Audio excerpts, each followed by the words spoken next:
Good morning, everyone. Welcome. Let me introduce you to Brad Jersak, a fellow Canadian and author, teacher, speaker. And I've invited him to kind of chat for a moment about Paul Young's event coming up here in Waterloo in St. Jacobs this Saturday night, January 18th. We're going to be doing a conference called Grace Grieving, Finding Hope in the Pain. And I want to see if what Bradley knows about that. We're going to do an interview with him and post that before the conference. So stay tuned online as we share that video. But I wanted to have Brad give me some background on Paul, because I think he knows him a lot better than I do. So what do you think, Brad? Is this guy okay to bring here?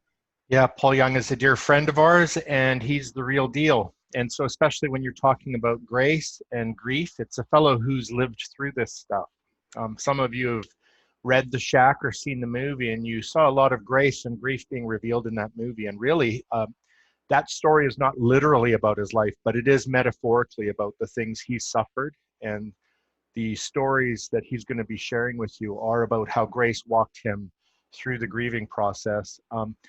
It's really important too, because what he discovered was how the power of grief can leak its way out into our lives in really toxic kind of behaviors and addictions and so on. And he had to face that head on, and he did. And so when he comes, it's not going to be sharing platitudes or things he's not personally experienced, but not only has he experienced it, but now he's able to minister. And so I see him doing this all the time.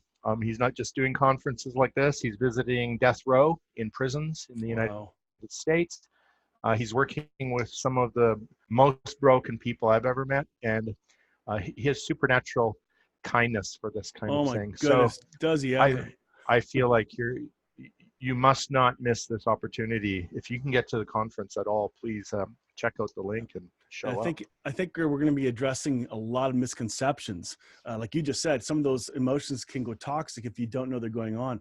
And it's real. Like, you don't realize that some of our behaviors flow from actual grief. And if we can address some of the problems, not the symptoms, wow, there's going to be a lot more hope in that. So, well, certainly when we're acting out of the symptoms, then we just think we have a behavior problem that we need to somehow manage. And even with addictions, really, the root is the suffering of our soul. And that's what we need to look at.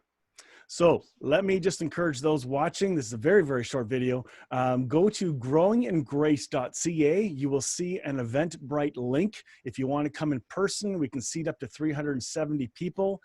And then if you want to live stream because you live too far away, or in Western Canada or in the United States, wherever you're watching this, you can watch the live stream. There's a link there too. You're encouraged to make a small donation just to help offset the costs, but it's available for anybody, even if you can't. So what? This is about getting the message out.